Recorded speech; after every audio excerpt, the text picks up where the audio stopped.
I am Iron man comic book का पहला part. I am Iron man इसी साल 4 महीने पहले रिलीज हुई थी और इसके टोटल 4 इश्यूज हैं, जिसमें से मैं आपको पहला इश्यू हिंदी में एक्सप्लेन कराने वाला हूं। तो चलो वीडियो शुरू करते हैं। तो जैसे ही स्टोरी शुरू होती है हमें बताया जाता है पास्ट, और उस पास्ट में हमें बताया जाता है कि टोनी स्टार्क ही आयरन मैन है और ये बात हम सबको पता है। उसके बाद उसके प्रेजेंट में हमें बताया जाता है कि ये आदमी इस दुनिया का सबसे लकी आदमी है और मिलियन ऑफ पीपल की नजर इसी के ऊपर है। और उसके बाद वहीं फ्यूचर में हमें आयरन मैन और उसका एक नया सूट दिखाया जाता है, जहाँ पर वो लोग कहते हैं बहुत जल्दी ये खतरनाक रूप लेगा इस दुनिया में, इस दुनिया को खत्म करने के लिए। तो अब यहाँ से शुरू होती है इसकी असली स्टोरी, जहाँ पर हमें पास्ट में बताया जाता है जहाँ कुछ लोग फुटपाथ पर चल रहे होते हैं और नीचे जमीन में से कुछ आवाज आ रही होती है जैसे कोई भूकंप आया हो। जिसके बाद उस जमीन में से एक लोहे का हाथ निकलता है और जैसे ही सब लोग उस हाथ को देखते हैं वो सीधा भागने लगते हैं। और वो लोहे का हाथ और किसी का नहीं, हमारे आयरन मैन का होता है। और वो जैसे ही बाहर निकलता है वो सबको कहता है भाग जो यहाँ से, अपनी जान बचाओ। उसकी ठीक बात ही हमें जमीन से कुछ बड़े हाथ निकलते हुए दिखते हैं और वो सीधे आयरन मैन को पंच मार देते हैं, जिससे आयरन मैन बहुत दूर जाकर गिरता है। और उसके बाद वो लोग बाहर निकलते हैं और आयरन मैन को अपने हाथ में ही पकड़ लेते हैं, क्योंकि उन लोगों का साइज एक बिल्डिंग जितना होता है। और जैसे ही वो आयरन मैन को पकड़ते हैं आयरन मैन कहता है अब क्या, और वो लोग उसे ऐसे देखते हैं जैसे वो कंफ्यूज हो। और उसके बाद बिना डरे हमारा जीनियस करोड़पति रोमियो समाजसेवक उन लोगों से कहता है कि तुम्हें अंदाजा नहीं तुमने किसे पकड़ा है।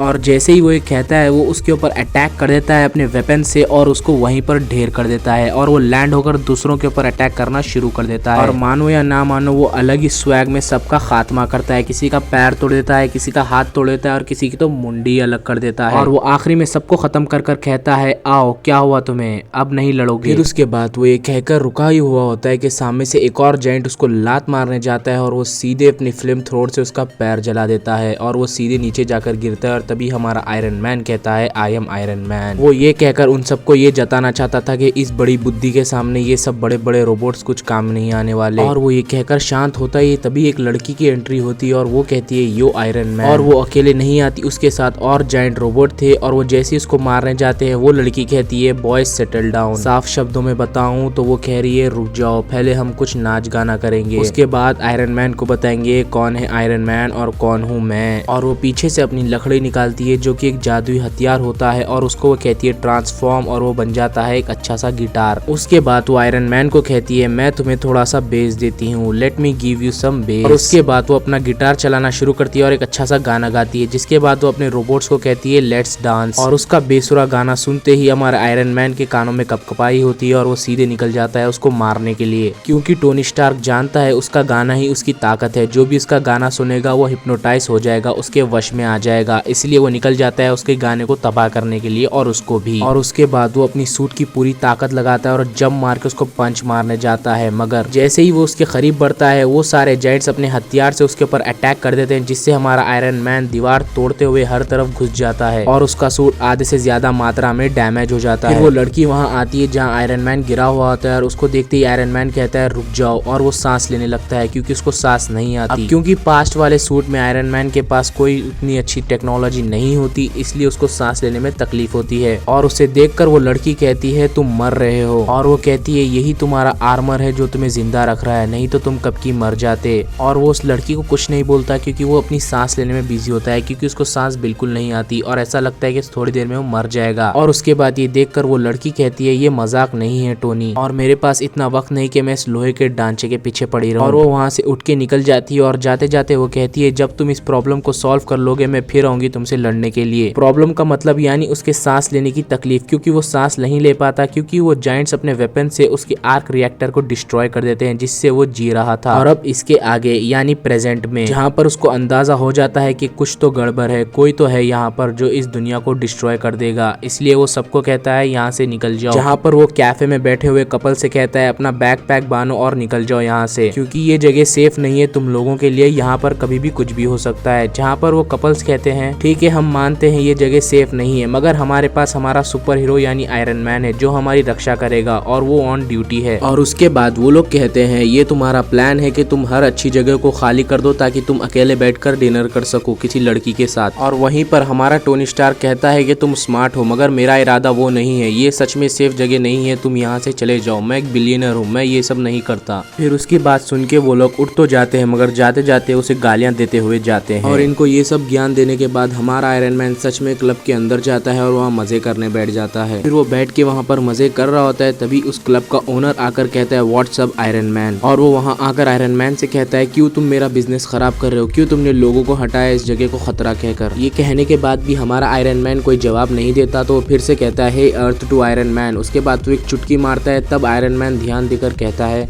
ये लड़की ऐसे नाचती है जैसे ग्रेविटी नाम की कोई चीज ही ना हो, और इसके पास हड्डियां नहीं है क्या, क्यों ये ऐसे नाच रही है, और ये अपनी शक्ल को मेकअप करके छुपा रही है। जहाँ पर क्लब का ऑनर कहता है हाँ तुम भी तो अपना फेस छुपाते हो अपने मास्क के पीछे, तो वो भी छुपाएगी अपना फेस मेकअप के पीछे। वो लड़की एफर्टलेस डांस करती है, इसलिए तुम भी यहाँ बैठे हो। इसकी ये सब बातें सुनने के बाद हमारा टोनी स्टार्क कहता है तुम्हें कोई दूसरा रास्ता देख लेना चाहिए, क्योंकि यहाँ पर खतरा बढ़ रहा है, तुम्हारे पास सिर्फ 5 मिनट है यहाँ से दूर जाने के लिए, तो जितना दूर तुम जा सको उतना दूर चले जाओ, कोई आ रहा है। और वहीं कॉमिक के अगले सीन में हमें बताया जाता है कि एक बूढ़ी आंटी ऊपर से गिर रही होती है, तभी हमारा आयरन मैन उनको कैच करके सेव कर लेता है। जहाँ पर वो बूढ़ी औरत कहती है तुम्हें यहाँ नहीं होना चाहिए, तुम्हें कहीं और होना चाहिए, तुम्हें मुझे नहीं बचाना चाहिए था क्योंकि खतरा कहीं और है। जहाँ पर हमारा आयरन मैन कहता है मुझे यहाँ पर भी रहना जरूरी था, क्योंकि ये मेरी एक्चुअल बॉडी है ही नहीं, मैं कहीं और हूँ, बस मैं यहाँ से इसे कंट्रोल करके आपको सेव कर रहा था। अगले सीन में हमें दिखाया जाता है कि आयरन मैन को एक इवेक्चुएट म्यूजिक सुनाई देता है, जो कि उसने पिछली बार भी सुना था उस लड़की से, तो वो जारबेस से कहता है फाइंड करो ये म्यूजिक कहाँ से आ रहा है। जिसके बाद हमारा आयरन मैन कहता है वो यहाँ आ चुके। फिर वो अपने एआई केटा को कहता है फाइंड करो ये ऑडियो कहाँ से आ रहा है। केटा कहती है यस मिस्टर स्टार्क। फिर हमारा स्टार्क कहता है ये जो सोर्स आ रहा है इसको स्कैन करो। जहाँ पर केटी उस म्यूजिक को स्कैन कर रही है, तो वहीं केटी कहती है ये म्यूजिक लगातार बदल रहा है, इस म्यूजिक को फाइंड करने के लिए मुझे थोड़ा सा वक्त चाहिए। तो हमारा स्टार्क केटी से पूछता है क्या ये हमारे पास आ रहा है या फिर वो हमसे दूर जा रहा है। जहाँ पर केटी कहती है जी हाँ मिस्टर स्टार्क वो हमारी तरफ आ रहा है। जहाँ पर आयरन मैन कहता है लगता है वो हमारे ऊपर है। फिर ऊपर से एक बड़ा जायंट सीधे आयरन मैन पे पंच मार देता है और कहता है यस मैं तुम्हारे ऊपर ही था। फिर हमें कुछ और सीन्स दिखाए जाते हैं क्लब के, जहाँ पर आयरन मैन अभी भी क्लब में बैठा हुआ होता है। अब हमारा आयरन मैन फुल पी के टल्ली हो गया था, इसलिए वो अपने आप को काबू नहीं कर पा रहा और वो क्लब में ही गिर जाता है। जो दूसरा आयरन मैन होता है जो जायंट से पंच खाकर नीचे गिर जाता है, वो अभी भी नीचे पड़ा हुआ है जमीन पर, और वहीं पर उस जायंट की पीठ पे वो लड़की आती है और कहती है हमने आयरन मैन को मार दिया,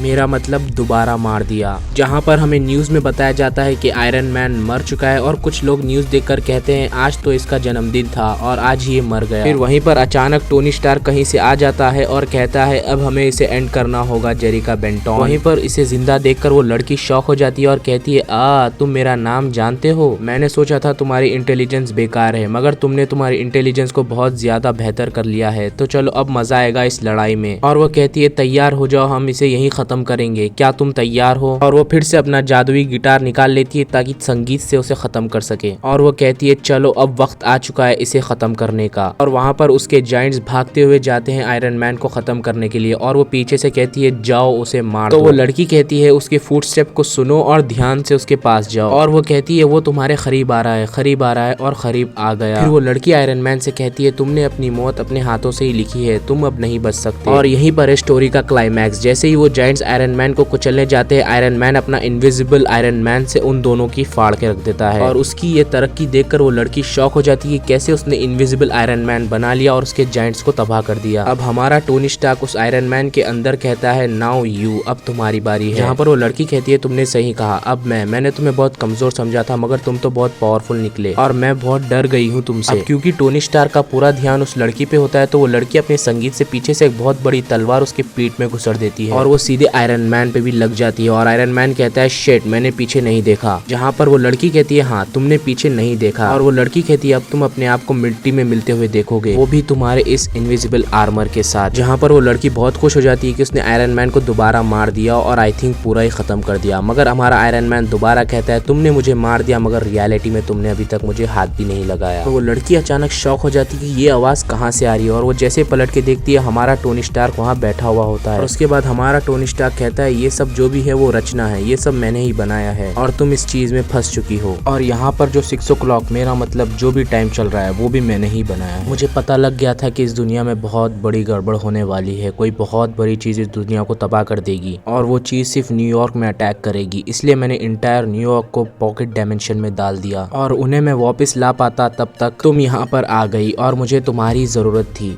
और यही वो हथियार है जिससे तुम टाइम ट्रेवल करती थी। जहाँ पर वो लड़की कहती है हाँ मैं फ्यूचर से हूँ। यहाँ पर टोनी स्टार्क कहता है नहीं। वहीं पर वो लड़की कहती है मुझे पता है तुम क्या करने वाले हो, मगर वो चीज जो तुम करने वाले हो वैसा होगा नहीं। उस हथियार से मैंने बहुत बार टाइम ट्रेवल किया है और मेरे पास सिर्फ एक ही चांस बचा हुआ है जिससे मैं अब टाइम ट्रेवल करके अपने टाइम में वापस जा सकती हूँ। जिसके बाद टोनी स्टार्क कहता है अगर इसमें सिर्फ एक ही चांस लेफ्ट है तो इसको मैं इस्तेमाल कर लूंगा। जिसके बाद वो लड़की कहती है हाँ मुझे फिर से पता है तुम क्या करने वाले हो, तुम उस लास्ट चांस को न्यूयॉर्क को वापस लाने के लिए इस्तेमाल करोगे। जब पूरा इंटायर न्यूयॉर्क पॉकेट डायमेंशन में चले जाता है उससे पहले ही तुम उन लोग को वापस ला लोगे और ये चीज वर्क भी करेगी जिससे तुम पूरे न्यूयॉर्क को तो वापस लाओगे और साथ ही साथ मेरे ग्रैंड पेरेंट्स को भी वापस ला लोगे। जिसके बाद हमारा आयरन मैन उसको रिप्लाई देते हुए कहता है हाँ मैंने मेरी फैमिली को भी पॉकेट डायमेंशन में डाल दिया है मगर मैंने उन लोगों को थोड़ा आगे डाल दिया है, यानी वो न्यूयॉर्क से भी बहुत आगे फ्यूचर में चले गए हैं। या तो मैं मेरी फैमिली को वापस ला सकता हूँ या तो न्यूयॉर्क को। टोनी स्टार्क की ये सब बातें सुनने के बाद जहाँ पर वो लड़की कहती है मैं रियलाइज कर रही हूँ कि फाइनली मैं अंदर से ब्रोक हो चुकी हूँ और तुम मेरे साथ फाइट इसलिए कर रहे हो क्योंकि तुम्हें मजा आ रहा है और इस यूनिवर्स ने तुम्हें पनिश भी किया है उस वक्त जब तुमने ये सोचा था कि तुम किसी भी इंसानों को नहीं बचाओगे। जहाँ पर टोनी स्टार्क ये सब बातें सुनकर कहता है तुमने मुझे इतना कुछ बोला, अब तुम ये क्यों नहीं सोचती कि मैं इस दुनिया को ना बचाकर मेरे परिवार को वापस ला लूं। ये सब बातें सुन के वो लड़की कहती है टोनी स्टार्क से कि तुम ऐसा मत करो, न्यूयॉर्क शहर के लिए तुम एक हीरो हो, उन सबको वापस एग्जिस्टेंस में ला लो।